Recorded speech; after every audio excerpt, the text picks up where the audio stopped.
Well, Aida, thank you very much for sharing your thoughts and that moment of truth that I think everybody can relate to.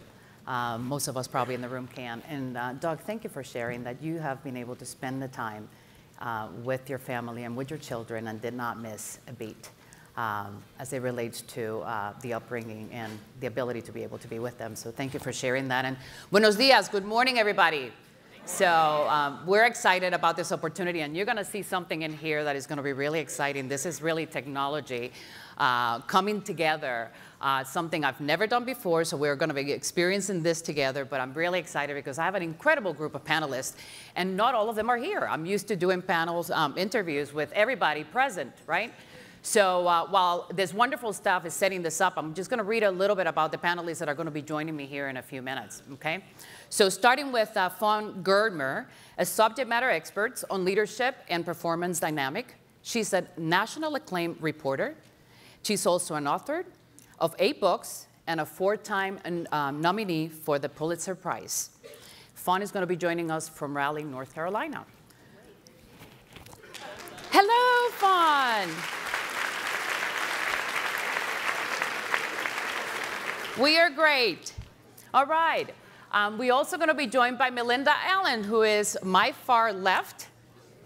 All right. Melinda is a 27-year Walmart associate. She started as a part-time cashier while attending college. In 2011, Melinda decided to take on her most important role of all, which was to be a single mother by choice. And tomorrow, actually, her daughter will be 4 years old. So happy birthday, Catelyn Grace, I believe. Next is going to be Jay and Michelle Mealing. This is our, they represent our working couple here at Walmart. Welcome. So Jay has been with us for about 24 years. Michelle, 13 years with us. Jay is on his 3rd expat assignment, right? And on his first expat assignment in Puerto Rico, he met Michelle, his wife. And actually, they're on their way to Mexico, to the next assignment, where it's bringing you back to Mexico, actually. Your second assignment was in Mexico. And they have 2 children, 12 and 6-year-old, 2 sons, right? All right. The next is Namrata. And Namrata, she's here to my left. And Namrata is 13 years a Walmart associate, first-generation immigrant to the U.S., originally from India. She is married, another Walmart associate, and they're both in the fast-paced Walmart technology organization. She's a mother of 2, of 12 and 9-year-olds. All right, so welcome to the panelists, please.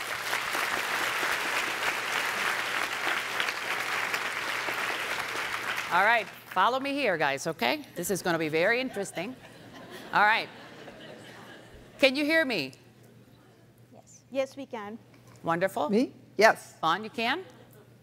Melinda, can you hear me? Yes, ma'am. Wonderful. All right. Fawn, so the first question is for you. Did you ever have that moment where it became very clear to you at some point in your life that you had to redefine and recentered based on that experience? Yeah, I love this question because people who see my Facebook page now seem to respond with one thing again and again, and it's this: don't you ever work? And the truth is that I used to be a hopeless workaholic when I was very young. I went and rushed through college and rushed through graduate school. I had my master's when I was 21, and I went out to be a journalist, and I was so aggressive and just consumed by the news. It was what I lived to do, and I did it day and night. And then I had a real turning point that I am so glad happened when I was so young. I was 24 years old, and I was working on a series, and at that time the newspaper was hit by a wage and hour lawsuit, and they told us we had to write down every minute we worked so that there was no uncompensated overtime.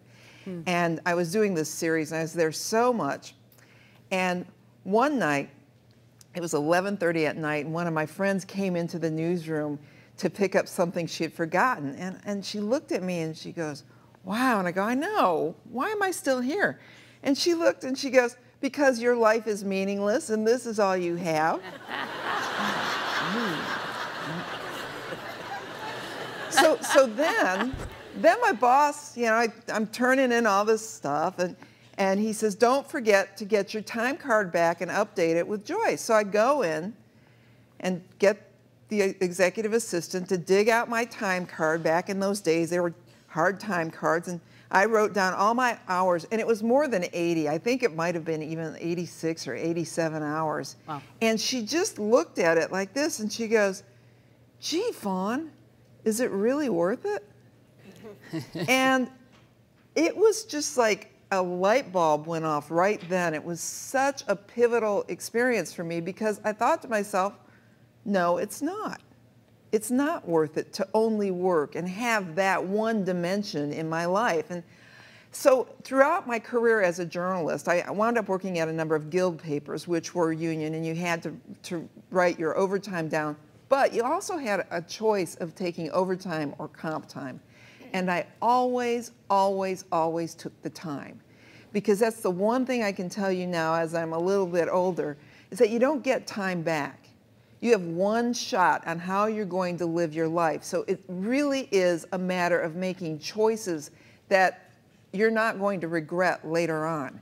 And because of those early experiences, I made pretty good choices. I was an avid cyclist. And I remember once I was working at the newspaper in Denver, and it was, I was no slouch.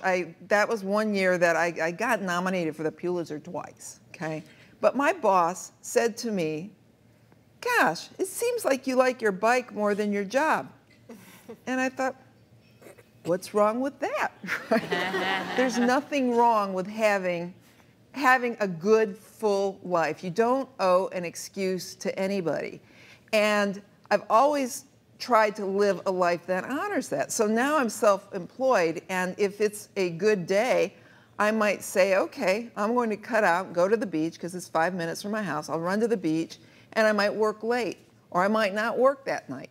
And it's been a lot of balance. Now, on the other hand, there are times when I work very, very hard, like today. You know, I've got 2 speeches, and I'm releasing my 8th book. Woo-hoo, right? I do something sometimes. But I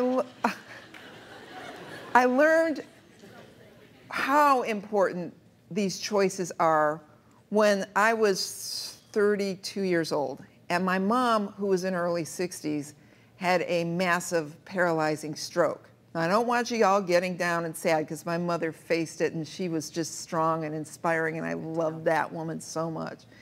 But it taught me that life is really fragile. You never know what's in front of you or what you have. And the one thing that I do know is that if my life were to end tomorrow, I would have no regrets.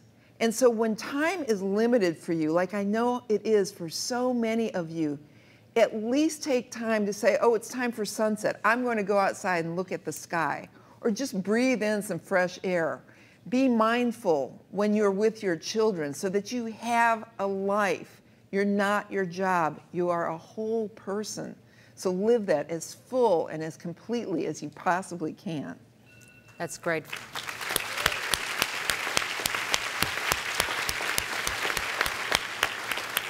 Thank you, Fawn, and I'm glad your mom is doing well. And this is really interesting. This is the first time that she's been interviewed. She usually is the one that's interviewing. So I'm like, okay, this is great. I'm going to be in the driver's seat now, right? How does it feel? Well, you know, I got to say what's so amazing is to see Aida Alvarez up there, who is somebody that I interviewed for my first book, and who, she probably doesn't remember this, but that woman was good to me. She's a good human being. So I love this event on so many levels. It's great to be here. She remembers, Fawn.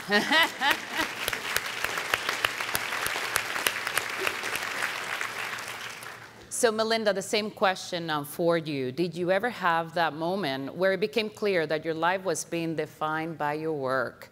And what did you recenter and what did you prioritize?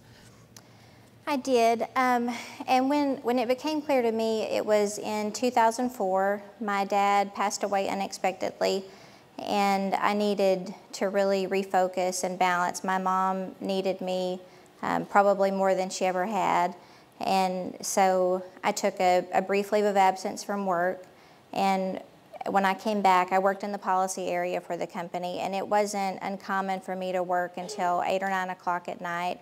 I was married at the time, and my husband didn't have an issue with the hours that I worked, but when I came back from work, my mom really needed me to help her with a lot of things. So when I came back from my leave, I really cut back on the hours that I was working, and so that I could focus on my family, more of an extended family. And the way that I looked for balance and focus from a family perspective was I looked to delegate more to my team, because we all try to make sure that we have a great team. And I did have a great team, but delegation was not one of my strong suits. So I tried to make sure that I delegated more and directed work really to areas that they needed to be directed to. So were there centers of excellence that work needed to be going to? So that was one thing that I focused on. And then another area that I really tried to focus on was when customers called in, rather than just giving the answer, right off the bat, it's always much quicker just to immediately give an answer rather than training the customer who's calling. It's so much faster just to say, here's the answer, and then get the customer, off the phone. But I focused on helping them find the answer so that they wouldn't just immediately call back the next time. So those were some things that I did to kind of balance my work at that point. And that served me well for the future when I became a single mom later on in life, because obviously, like Doug said, I need to be present for my daughter now as her only parent.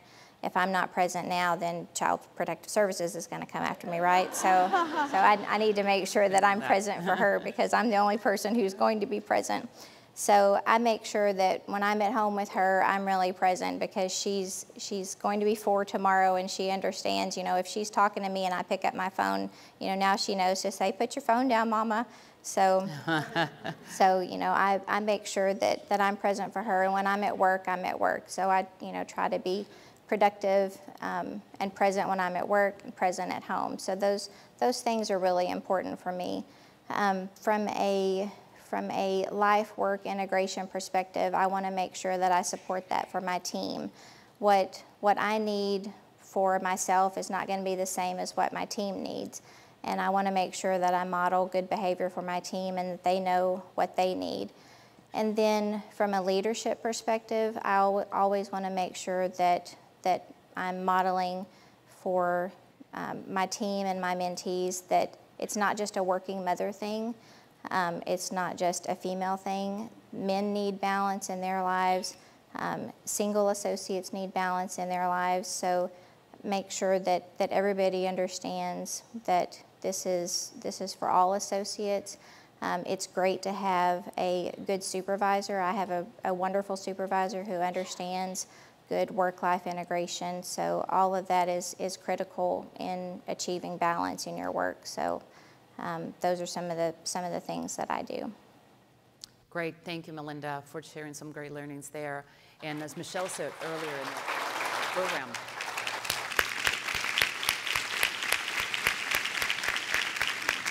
please make sure you take notes, right? Because this is about taking away and learning from here and then applying that going forward. And we're going to do a little exercise later, so we want to make sure that you guys are taking away some really good insights that the great panelists are sharing with us. So, Jay and Michelle, I want you to interact in this in this question here. And the question is, tell us about your positive work goals and how they coexist with your personal goals. Please. It's so different because he's usually behind the screen when we talk. We live via FaceTime.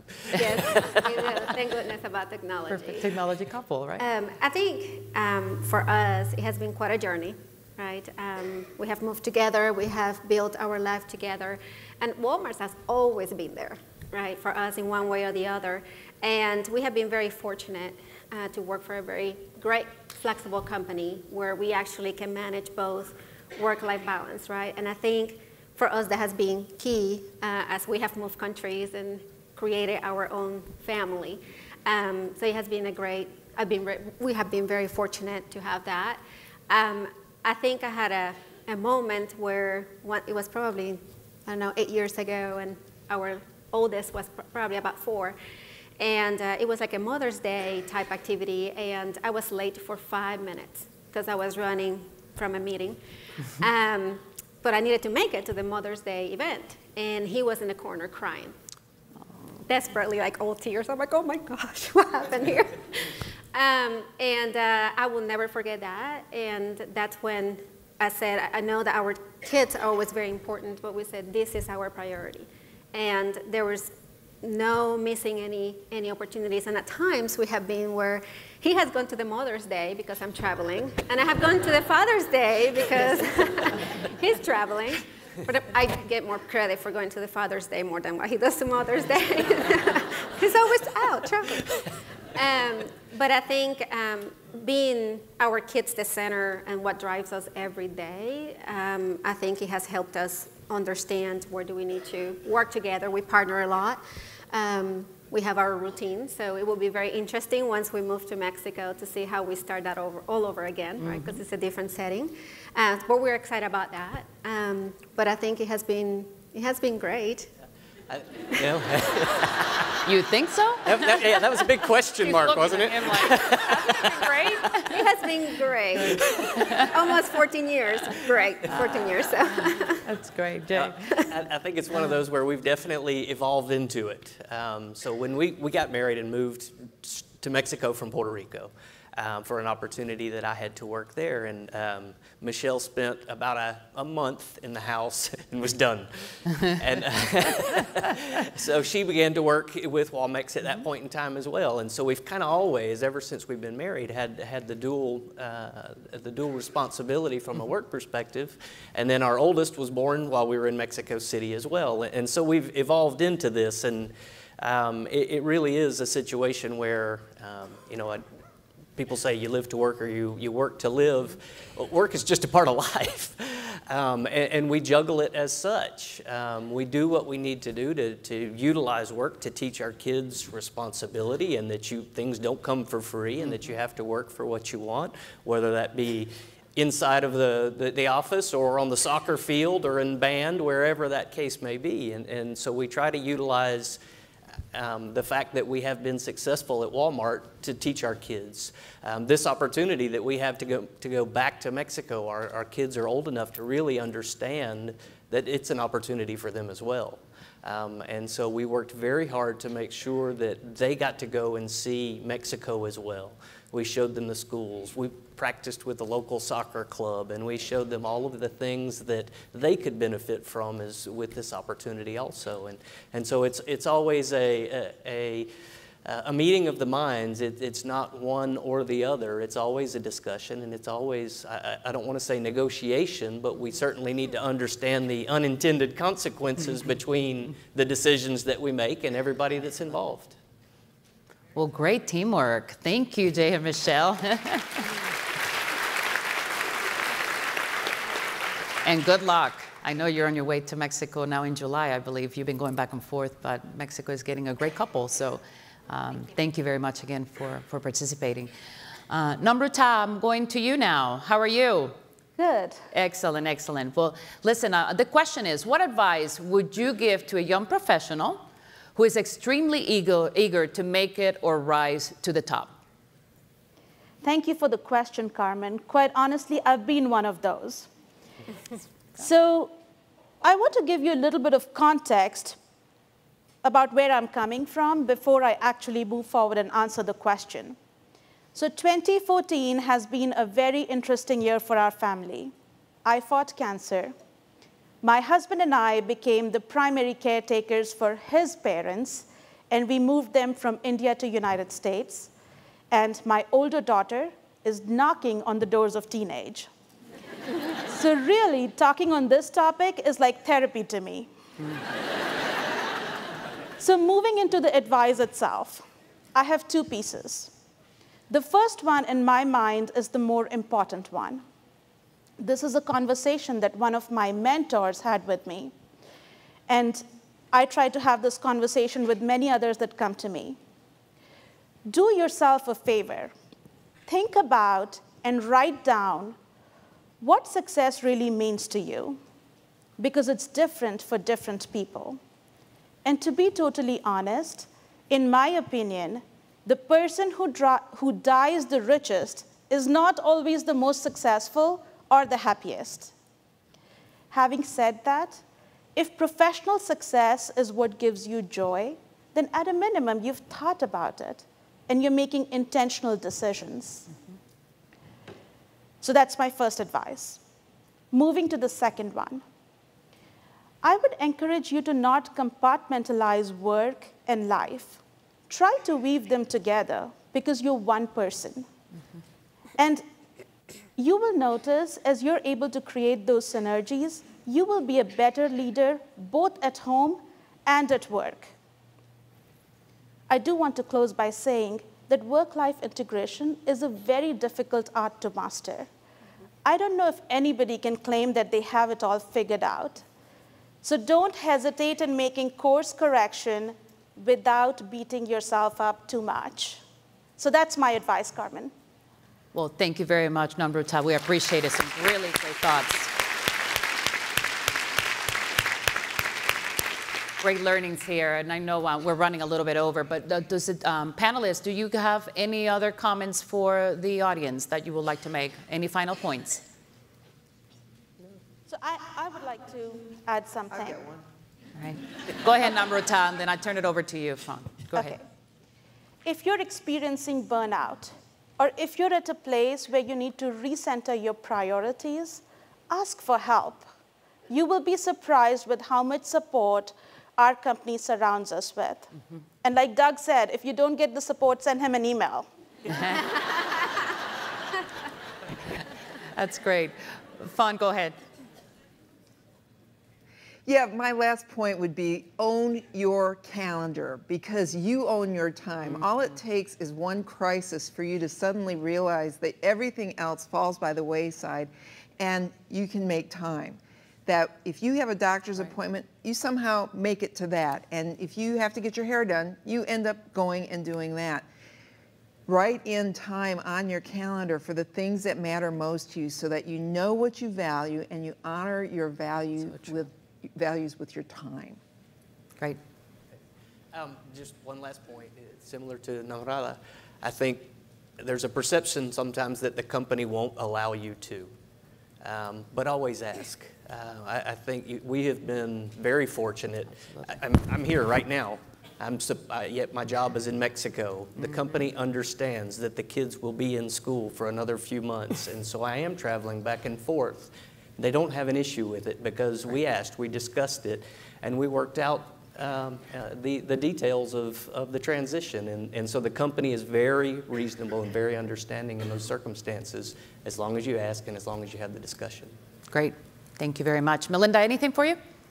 Carmen, I think my final point would be, I overheard some conversation one time from an applicant who had asked about flex time, and the manager who was interviewing her, after the interview took place, the comment that the manager said was, you know, I don't know why she's asking about not working during her interview. And I think what the challenge I would give to some of our leaders who still have that mindset is, when someone asks about flex time or anything that deals with life balance, that doesn't mean they're not going to be working. It means they're talking about working in a different way.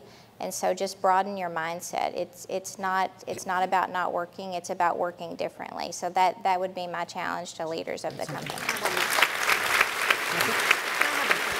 Go ahead, Michelle. Thank you, Melinda. Go ahead, Michelle. And one last comment for me will be, whatever you do, make it count. I think always find your true north. Never forget what you're doing things for or for whom. And if it doesn't add any value to your life, just remove it, because what's the point of doing that? So just always make it count. Well, thank you so much. Great points. And help me thank the panelists. Thank you very much. Aida, thank you very much.